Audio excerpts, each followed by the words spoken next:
Համայնքային ենթակայության կրթօջախները շահագործման համար անվտանգ են։ Երևանի քաղաքապետ Հայկ Մարությանը արտակարգ իրավիճակների նախարարության սեյսմիկ պաշտպանության ծառայության մասնագետների ուղեկցությամբ այցելել է համայնքային դպրոցներ ու մանկապարտեզներ, որտեղ երկրաշարժից հետո նկատվել են որոշակի խնդիրներ։ Քաղաքապետ Հայկ Մարությանն առցանց հանդիպում է ունեցել Հայաստանի Հանրապետությունում Եվրամիության պատվիրակության հետ։ Կողմերը քննարկել են Եվրամիության կառույցների հետ համագործակցությամբ մայրաքաղաքում իրականացվող ծրագրերի ընթացքը եւ ուրվագծել են հետագա զարգացման հեռանկարները։ Սուրբ Սարգիս եկեղեցու հարակից հատվածը բարեկարգվում է։ Մոտ 40,000 քառակուսի մետր տարածքում սանիտարական մաքրումներ են։ Այստեղ ոռոգման ցանցը կավելանա շուրջ 400 մետրով, իսկ 2021-ի աշնանը եւ 22-ի գարնանը նախատեսվում է ծառատունկ։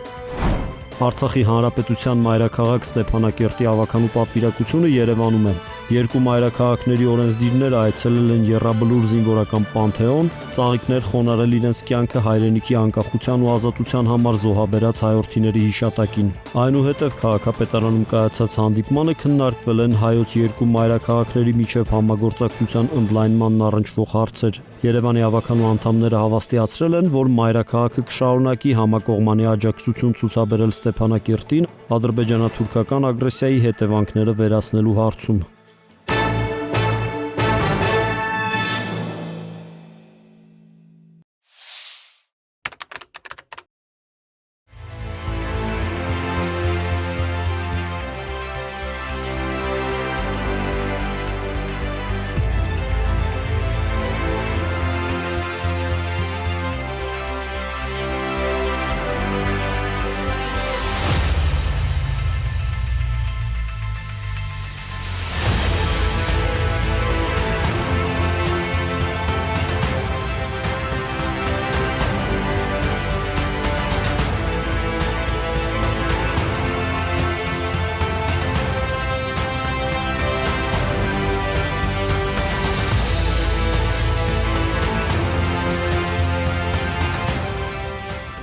Այս ռեյսը գնաց եկա, բոլորը ուրախ էին, որ սենց մեքենայով շատ հարմար է։ Շատ հաճելի զարմացած ենք։ Ճիշտ ասած էլի կարդացի, բայց չգիտեի, որ այսօր առավոտյան կհանդիպեմ։ Շատ զարմացա, շատ սիրուն ավտոբուս էր։ Իսկ թվաց թե էսի այրոպորտ գնացող տրանսպորտ է, դրա համար էլ շփոթվեցի։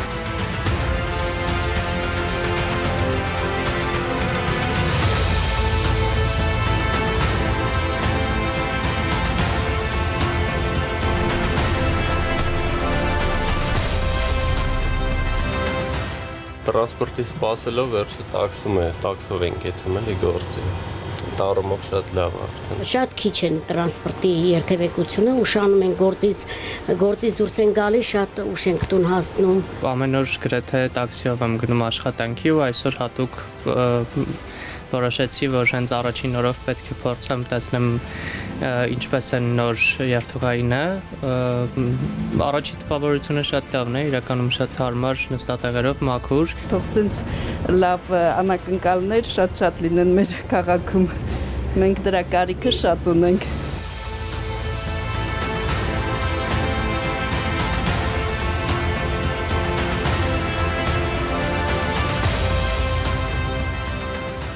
Կարևորը որ ուղևորների հետ գործ ունենք, չենք անանում կոպեկների հետ, փողի հետ։ Աշխատավարձով էլ աշխատում ենք, ավելի հանգիստ, քան թե առաջվա պրոցեսները։ Բարի երթ։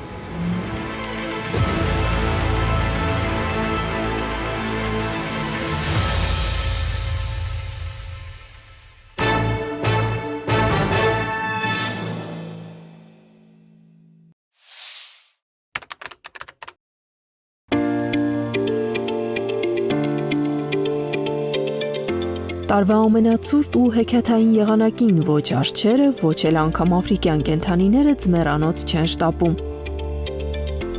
Երևանի կենդանաբանական այգին բաց է տարվա բոլոր եղանակներին։ Երբ որ բավականին ձուն են նստած լինում, արջուկները շատ ակտիվանում են, սկսում են զբաղվել ձնով, խաղալ ձնով։ Ունենք ընդհանուր այգում 17 կովկասյան գորշ արջեր, բայց այս տարածքում մենք ունենք 5-ը։ Նորմալ ակտիվ քնած չեն, սնվում են։ Ասետավանդակները կառուցված են այնպես, որ նրանք ունեն իրենց ձմեռանոցները եւ մենք այդ հնարավորությունը տալիս ենք կենդանուն, նրանք կցանկանան դուրսում կմնան կամ կգնան ներս։ Օրինակ, ասենք ուղտերը, որոնք ավելի տաք, հա, երկրների կենդանիներ են, սակայն ձմռաշրջանում իրանք շատ լավ անցկացնում են էլի ձյան մեջ։ Այգում այսօր ապրում է շուրջ 170 կենդանատեսակ։ Ձմռանը յուրաքանչյուրն ունի իր պահանջներն ու առանձին խնամքը։ Կերակրում ենք տարբեր տեսակի մրգերով, քաղցր խուրմայով, չամիչով, աշխատում ենք պահել բոլոր վիտամինները ձմեռվա ընթացքում եւ յուղային մասը լրացնող տարբեր տեսակի ընդեղեններ։ Տաք եղանակին սովոր կենդանիների համար կացարանները պարտադիր ջեռուցվում են։ Լեմուր վարի, անունը Garfield, 5 տարեկան է, սովորական ջերմաստիճանը, որ օպտիմալ պահվում է իրանց մոտ, 23-ից 25 աստիճանն է, վերևը դրված է ջերմաչափ սնդիկային, հիմա 23 աստիճան է։ Կենդանիների այս մեծ ընտանիքում ապրում են նաև կարմիր գրքում գրանցված տեսակներ։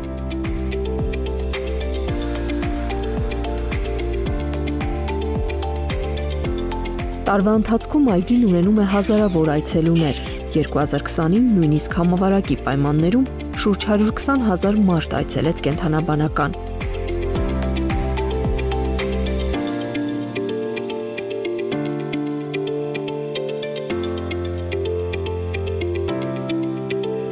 Ավելի շատ օտարերկրյա քաղաքացիներ են այցելում մեծ ձմռաշրջանում, քան տեղացիները։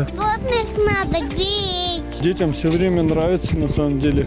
в зоопарке здесь гулять, они в восторге.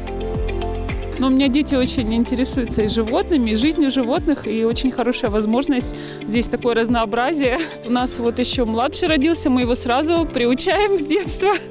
Любовь к природе прививаем им.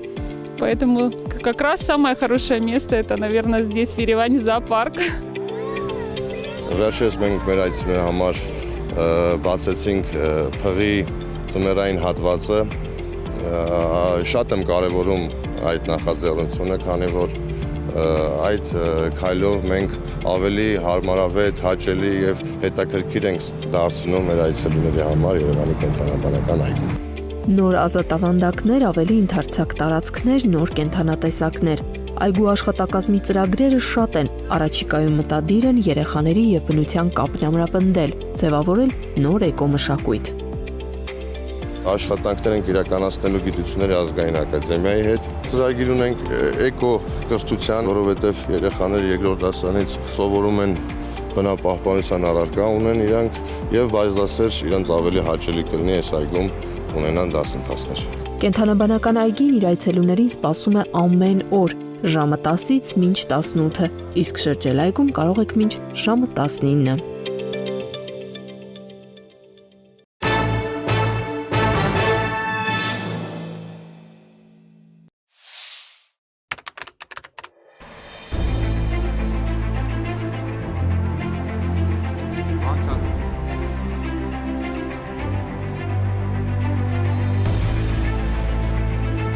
Լեոյի մեկ հասցեն է Երևանի կենտրոնում Կոնտ թաղամասի հարակից հատվածը, որն ամեն օր աղբավայրի է վերածվում։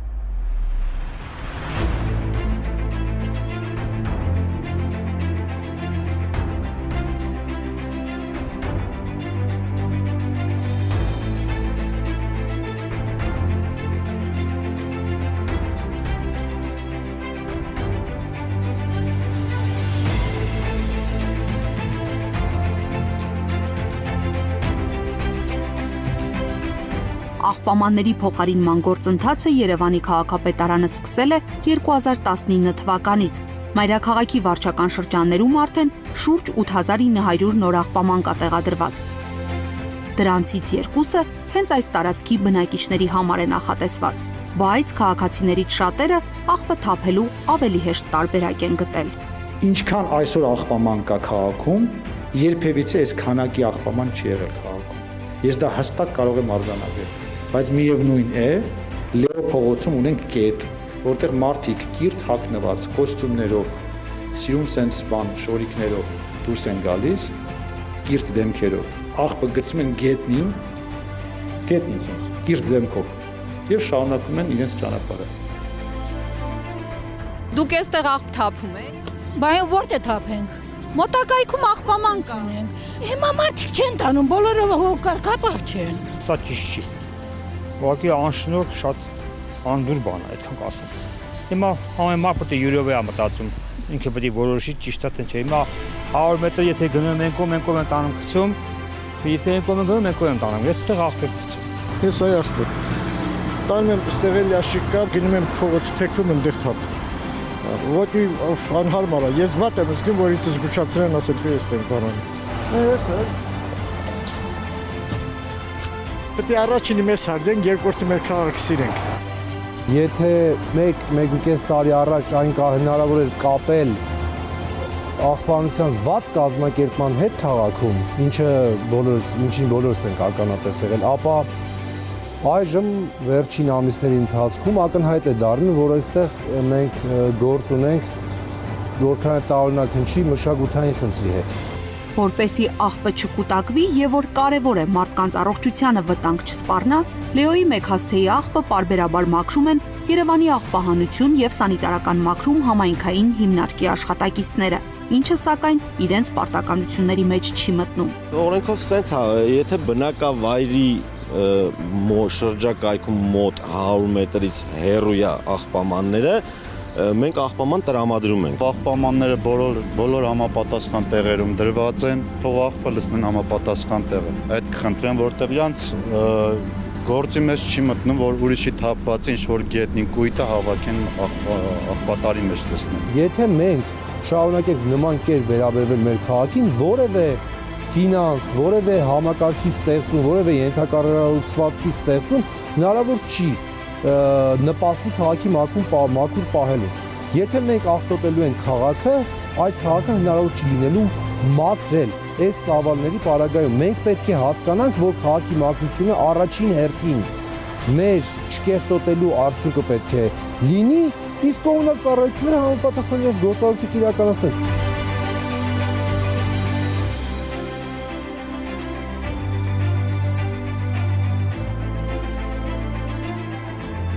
Վարչական իրավախախտումների մասին օրենքն ի դեպ չսահմանված վայրերում աղբը թափելու համար պատասխանատվություն է նախատեսում։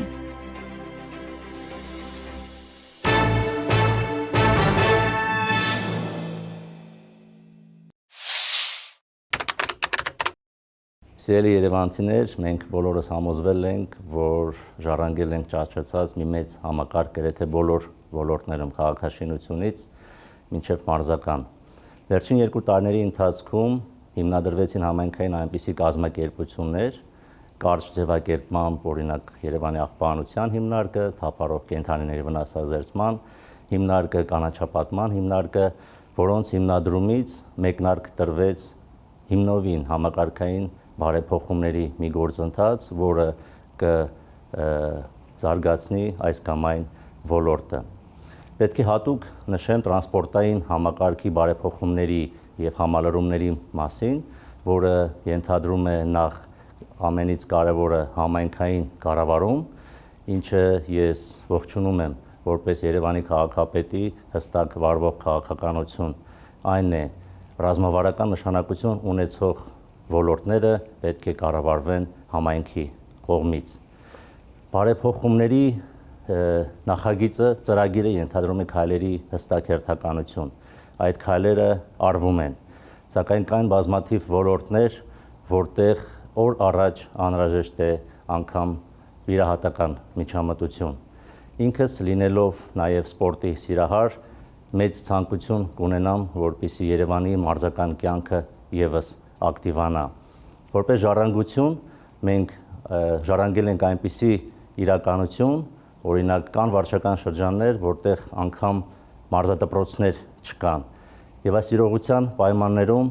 անհրաժեշտ է ել առավել լինել ճկուն եւ համայնքային միջոցները ուղղել միմիայն նպատակային։ Հարգելի համակարգացիներ, այսօր ուզում եմ խոսել համայնքի առաջ ծառացած գերխնդիրներից մեկից, մանկապարտեզներից։ Բոլորս գիտենք, որ համավարակով պայմանավորված սահմանափակումների արդյունքում լուրջ խնդիրներ են առաջացել բալիկների հերթագրումների հետ կապված,